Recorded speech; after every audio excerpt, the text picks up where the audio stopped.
Welcome back to Amazing Mind. If you've just joined us, we have as our second guest, Ted A. Moreno. Now, Ted is a graduate of HMI College of Hypnotherapy, and he is also an author of one of my favorite books. I read this cover to cover, and it's called The Ultimate Guide to Letting Go of Negativity and Fear and Loving Life. But I have to read to you the subtitle because I love this even more.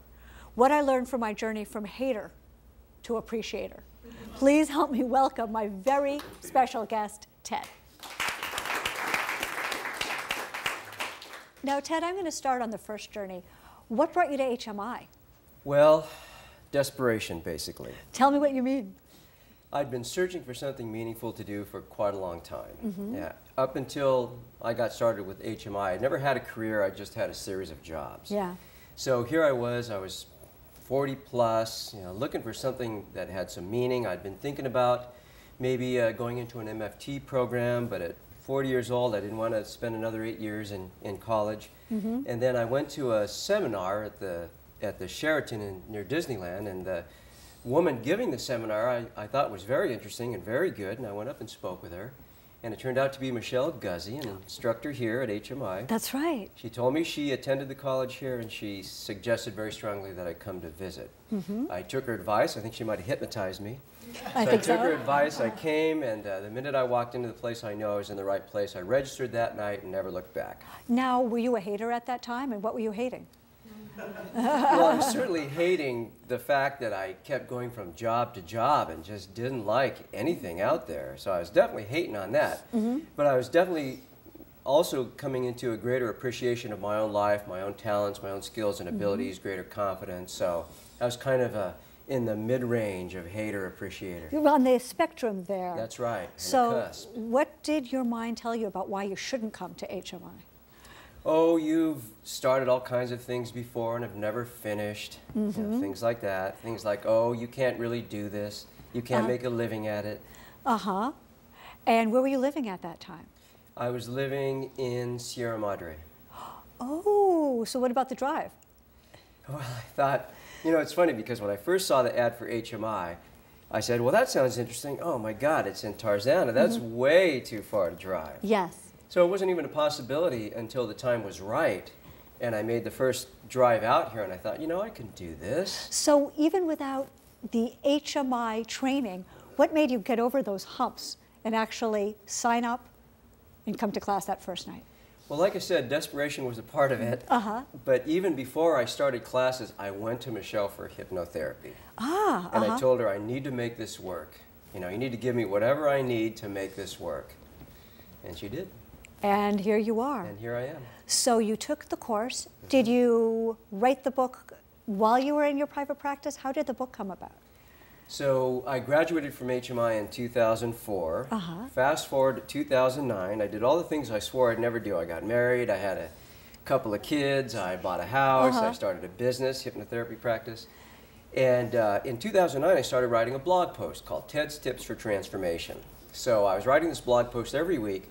And somebody suggested that I take the blog posts and assemble them into a book. So towards the end of 2010, I started doing that and released the book. The book was published in November of 2011, last year. And people can get it on Amazon. Amazon.com. Just type in Ted A. Moreno. Now, if we bought this book and read it, which everybody should do, what are we going to learn? Can you give us your best tips, Ted's Tips for Transformation? Absolutely.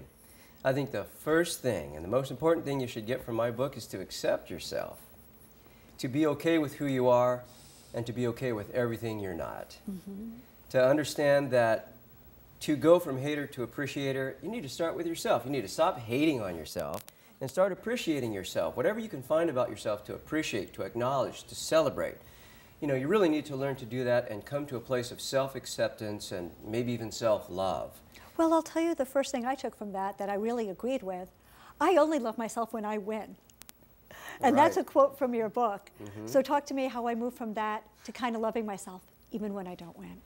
Because if you love yourself only when you win, then your self-love will be dependent on how often or when you win. Now, life being what it is, sorry, but you're not always going to win, okay? So your self-love or your self-respect or your self-acknowledgement can't depend on anything external.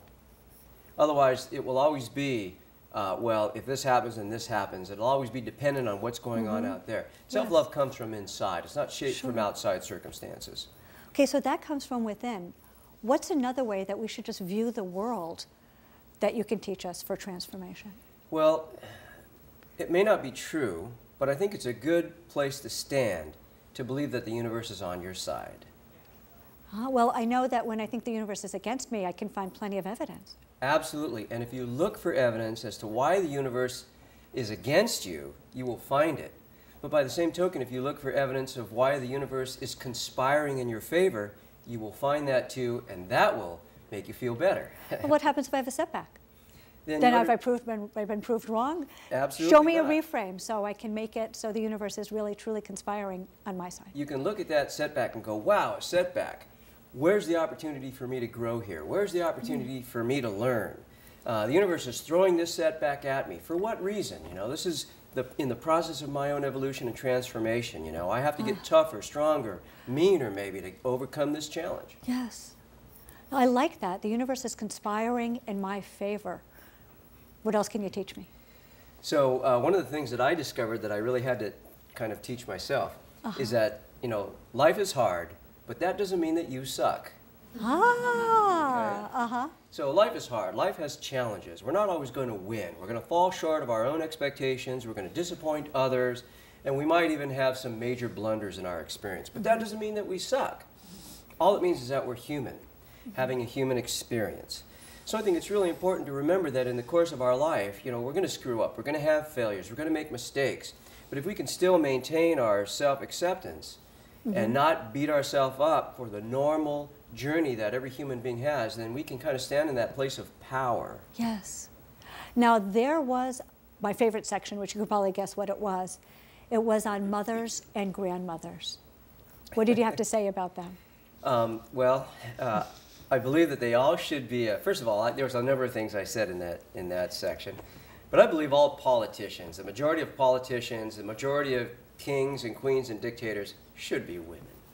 How come? Okay, because men have shown that they're just not capable of creating a world of peace and calm, and so if women were to take over, you know, they would do a much better job of taking care of everybody, and you know, all these women leaders should be allowed to go kind of, you know, have a spa treatment every weekend and to take care of themselves. And furthermore, I believe that God from this point on should be referred to as she. Oh, really? Yeah, we've done the he thing long enough. You know, I don't think God is relegated to a sex, so we could probably do she now and be cool with it. Well, we have a lot of murmuring in the audience there. It seems also that your grandmother was a big influence on you. Absolutely. What are some of her favorite sayings? My grandmother's favorite sayings. She always said, you know, you can always learn. She was very big on trying things. So she was very big in arts and crafts. So she would give us some arts and crafts to do, and we would be like, oh, I can't do this. And she would say, well, you can learn. Keep trying. You can learn. You can learn to be good at art or whatever it is, you know. So she's very supportive, very patient, and very encouraging.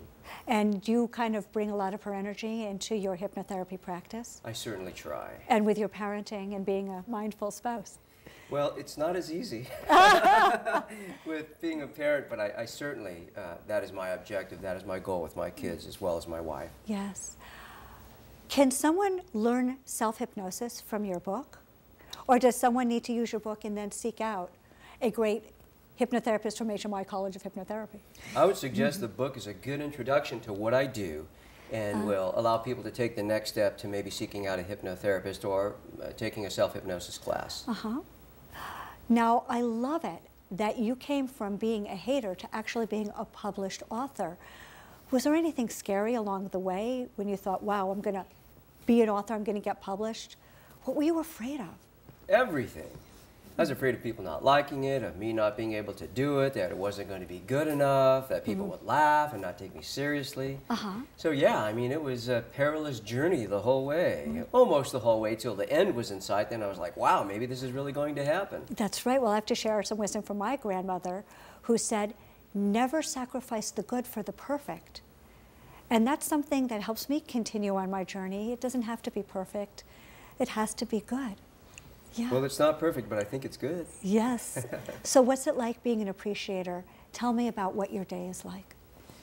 Well, it starts with the moment you wake up and having some gratitude for waking up and looking outside and seeing green trees and blue sky, and you're not waking up in a cell, and you're not waking up in a country where you're being bombed, you know. Yes. So having some appreciation for your situation. It may not be how you would like it to be, but it's a darn sight better than most of the world Yes. is living in.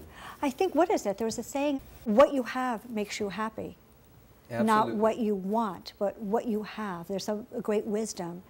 Because the things that you just talked about, the sunshine and the freedom and the blue sky and the green grass, doesn't cost a nickel. You just have to stop for a moment and be that appreciator. And having the awareness of the miracle of your life is a really important thing to do. Yes. Ted, I know everyone is going to want to order a copy of your book. It was a wonderful, wonderful, easy read. It was fast to read, but it took me a long time as I sat and meditated and sat with the information and began to internalize it and practice it in my life. And the name of the book is called The Ultimate Guide to Letting Go of Negativity and Fear and Loving Life by Ted Moreno. And if anyone would like to contact Ted, learn more about his practice and the way that you can move from wherever you are to being even more of an appreciator, I know that you can reach Ted Moreno, on hmigrads.com. Well, it appears that we're out of time for today. I want to thank my amazing guest, Ted Moreno, for being on the show and sharing his experience and his wonderful book. I want to thank everyone in the studio audience and everyone watching at home. I hope you'll join us next time when we meet more people and continue to explore the amazing mind. Please stay tuned. We have a lot more coming up for you on HMI Web TV. That's Hypnotherapy Television 24/7. It was really fun.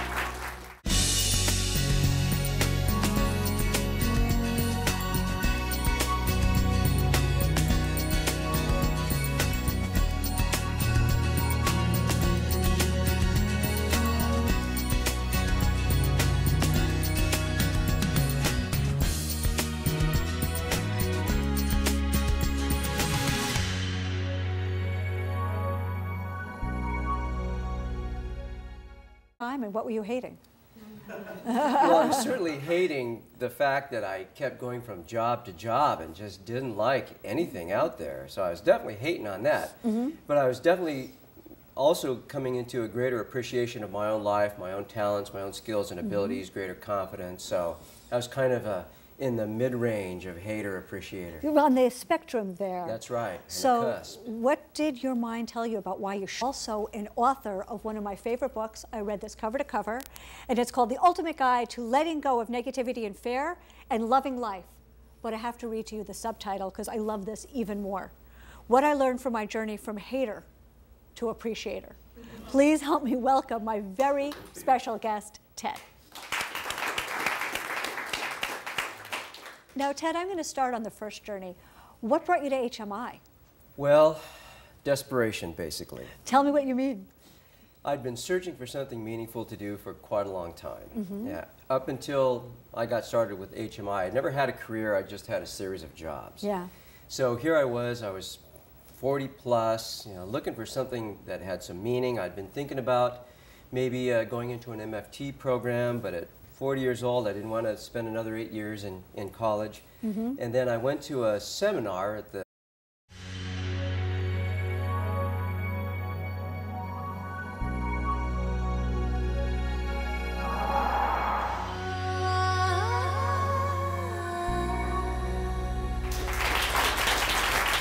Welcome back to Amazing Mind. If you've just joined us, we have as our second guest, Ted Moreno. Now, Ted is a graduate of HMI College of Hypnotherapy, and he is at the Sheraton near Disneyland, and the woman giving the seminar I thought was very interesting and very good, and I went up and spoke with her, and it turned out to be Michelle Guzzi, an instructor here at HMI. That's right. She told me she attended the college here, and she suggested very strongly that I come to visit. I took her advice. I think she might have hypnotized me. I took her advice, I came, and the minute I walked into the place, I knew I was in the right place. I registered that night and never looked back. Now, were you a hater at that time?